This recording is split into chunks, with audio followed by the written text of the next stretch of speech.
us all together. Lord, we gather in your name as children of a sovereign God. Forever we proclaim, to God be all glory. Well, good afternoon. How you doing? It is Sunday, July 20th, 2025. Welcome to episode 386 of The Thinking Theologian as we continue our journey through the scriptures. So today we read Proverbs 24 through 26. The title of today is Patience and Gentleness. Our focal scriptures in Proverbs 25:15. And this is what it says. A ruler can be persuaded through patience, and a gentle tongue can break a bone. So we all have ideas we want to see accomplished. All of us do. I do, you do, people we are around, everybody has ideas that we want to see accomplished. I know personally, I'm an idea man. I love coming up with ideas. The crazier, the better. To me, nothing's off limits because I just believe ideas spawn other ideas, and even crazy ideas can lead to a direction you need to go. And that's okay to think differently and think outside the box. Now, I've had places where my ideas have been fostered, where it was like, hey, absolutely. Maybe not exactly that way, but let's tweak it a little bit. Let's go that direction. Or it spawned more things where it led us to do different ministries or different things in work that were good. And so it doesn't mean the ideas I have to be used exactly, but having that ability to do that and having those ideas be able to come forth really make a difference. And then I've only had one place where my ideas were crushed, and that came from the leader themselves, where they didn't like outside leaders or thoughts. They wanted things to be rigid and just very their way. That leader was a micromanager. And really, I've had that two places, one in the secular setting and one in the church setting. And just it's horrible environments for everybody involved. But some people like that though. And that's your cup of tea, then that's for you. But it's definitely not how God has gifted me or where God's put me. I don't mesh well with people like that who have that mentality. And so the places that fostered my ideas had great leaders. And being that they were great leaders, they helped encourage me and show me how the ideas could be make more of an impact. So it was like, hey, that may not work that way, but let's try it this way. Their responses were gentle when they disagreed with a plan, but they were persuaded by my patience and commitment to the ideas that I had. So in the verse today, the writer tells us that a ruler can be persuaded through patience. That's why I tell the story about having ideas. That a ruler can be persuaded by having patience.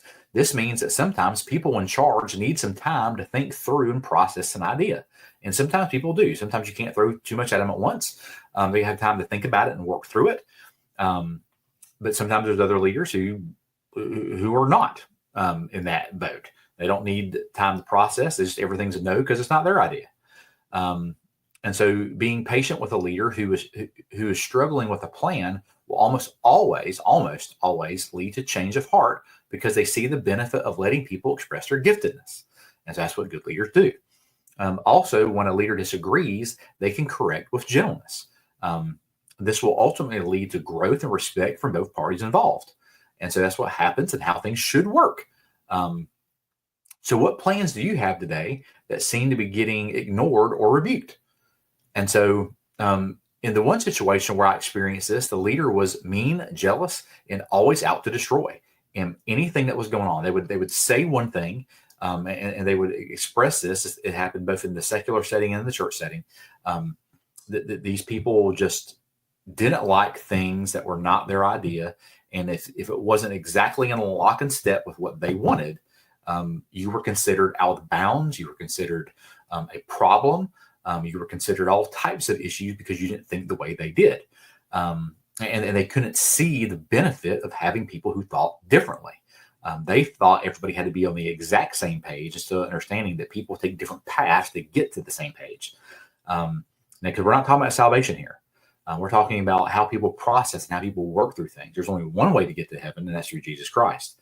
There's not multiple ways, but we're talking about how people, as God's gifted other people to grow in their uniqueness and ideas matters. And you must have patience with leaders when they're trying to do that. And so this is a leadership application, but also being patient with people who may need time to process that. But also understand that not all leaders will process that because it's going to be their way or no way. And so that will lead to big problems. And so, and so I experienced this leader this person was mean and jealous, and they were always out to destroy. And they would do it behind closed doors. They would say publicly what they needed to say. Privately, they would always try to undercut and cause problems. Not just with me, but with other people also. And so no matter how patient or calm I was with them, they would get upset, raise their voice, and question why I was the way I was in my thinking. It wasn't just me, but others as well. They would consistently and constantly undermine and disagree with people and spew just hate over those who didn't think the way they did. But I want to encourage you, though, that most leaders do attempt to be good leaders. And so I don't want you to take off the negative that I'm focusing on here. To understand that most leaders will come around with your patience, and that's what the verse is telling us. So I encourage you today to not change the heart God gave you with ideas. It may need to be refined and honed, but not crushed. And you continue to be patient with that person. And hopefully God will work in their heart, and they will realize that being a good leader, that's what good leaders do. They foster ideas. They don't crush ideas. Be patient with leaders who desire to lead and grow. Because you know the ones you want to lead and grow. Micromanagers are not those. Micromanagers, I've almost written off completely because they won't change, and they try to crush and control everything. And so, but most leaders do want to do better at what they do. They will ultimately see the good and allow you to flourish. And so if you have a bad leader, pray God will convict them and see you the way God does, they will see you the way God's created you, not the way they want you to be. And not every leader is cruel, but the ones who are will answer to the Lord for their actions and speech. And so understand, you be patient. And then if it's not going to work or you're in a bad place, it's time to go. Sometimes you need to stick it out, but sometimes it's time to go. I've had both of those places I was in, I left because I knew it wasn't going to change because of the leadership style of the people that were there, that it was, they were micromanagers, and it was my way or the highway. And even both people said they were not micromanagers. They were the literal definition of micromanagers. So our challenge as believers is to be patient with leaders and to help see as you go how that works. To be patient and gentle in all that we do with our families and with others. So we need to do this as leaders also with our families and other things. Sometimes my son annoys me with some of the things he asks me, and I need to be more patient with him. So I need to change my leadership style with my son. It will change our attitude when we're patient, but also spiritual leader. It will change our attitude, but also spiritual leaders will see they can lead out of the overflow of their walk with Christ when we were leading the way God has called us to lead. And so we need to know that. We need to be aware of that. And so we need to be people with patience and gentleness when we're trying to get people to change their ideas about what we're thinking. We need to be patient and gentle with them. But also, if you're a leader, you need to be patient and gentle with others who do not think the way you do, because it does tell testimony. Because one of the people that I've dealt with, I've had people ask me about this individual, and the statement I've gotten all the time is that, is this person always this mean and mean-spirited? And, I've had several people ask, is this person always just a jerk in how they do things? And so when that happens, understand that, yes, we need to be patient with the leader trying to process, but if you're a leader, you don't need to have a reputation that way. What's going on, as we talked about yesterday, your name matters more than money. Having a good reputation matters, even with here, being patient and gentle in what you're trying to do and what you're trying to accomplish. Because a ruler can be persuaded through patience, and a gentle tongue can break a bone.